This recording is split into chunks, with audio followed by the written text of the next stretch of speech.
এই চারাগুলি কিসের চারা বলুন তো? এগুলি সব পিটুনিয়ার চারা। আমি মাত্র এক চিমটি পিটুনিয়ার দানা আমি ছড়িয়ে দেখুন কত চারা তৈরি করতে পেরেছি। সময় না পেলে কি করব? দেরিতে হলেও আমার নিজে হাতে তৈরি করা চারা আমি প্রতিস্থাপন করব।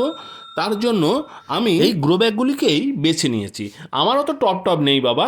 আপনাদের যদি টব থাকে তাহলে অবশ্যই টব অথবা হ্যাঙ্গিং এ তোলার সময় একটু যত্ন নেবেন। সব যেন শিকড় একেবারে যেন ছক্কা ছাড়িয়ে না যায়। শিকড় ছক্কা ছাড়িয়ে গেলে কিন্তু এই যে চারা প্রতিস্থাপনের যে শখ পায় সেটি সামলে নিতে সময় নেবে। আমি এক পিস কেক কাটার মতো আমি তুলে নিলাম। দেখুন তেমন একটা শিকড় ছাড়াইনি, কিন্তু এইবার হবে কষ্ট। তার কারণ একেবারে গায়ে এত চারা নিয়ে আমি কি করব? এর থেকে ম্যাক্সিমাম চারা আমার বন্ধু বান্ধবকে দান করতে হবে। এবার গাছ বসাই। এখানে আমার শোধন করা মাটি তো রয়েইছে। শোধন করার ভিডিও যারা দেখোনি তারা অবশ্যই শোধন করার ভিডিও দেখো। মাটি যদি শোধন না করো তাহলে কিন্তু তোমার গাছ কিন্তু ভালো হবে না। অতএব মাটি ভালো করে শোধন করে নিয়ে তবেই গাছ বসাও।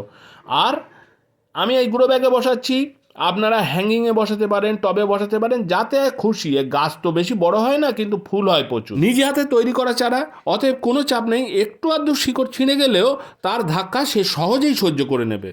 দেখেছেন কি সুন্দর রুট গ্রো করে গেছে। এতে যে পরিমাণ পিটুনিয়ার চারা হয়েছে সে পরিমাণ পিটুনিয়ার চারা নতুন করে গ্রো ব্যাগ কিনে আনলেও আমি বসিয়ে শেষ করতে পারবো না। মাটি শোধন করার পরেও মাটিকে ভালো রাখার জন্য ট্রাইকোডার্মা ভিরিডি এবং সিউডোমোনাস অবশ্যই আপনারা ব্যবহার করতে পারেন। ট্রাইকোডার্মা ভিরিডি জৈব ছত্রাকনাশক, মাটির সমস্ত ব্যাড ছত্রাক এগুলি সব পরিষ্কার রাখবে। আর সিউডোমোনাস ব্যাকটেরিয়া নাশক, গাছকে হেলদি এবং সতেজ রাখবে।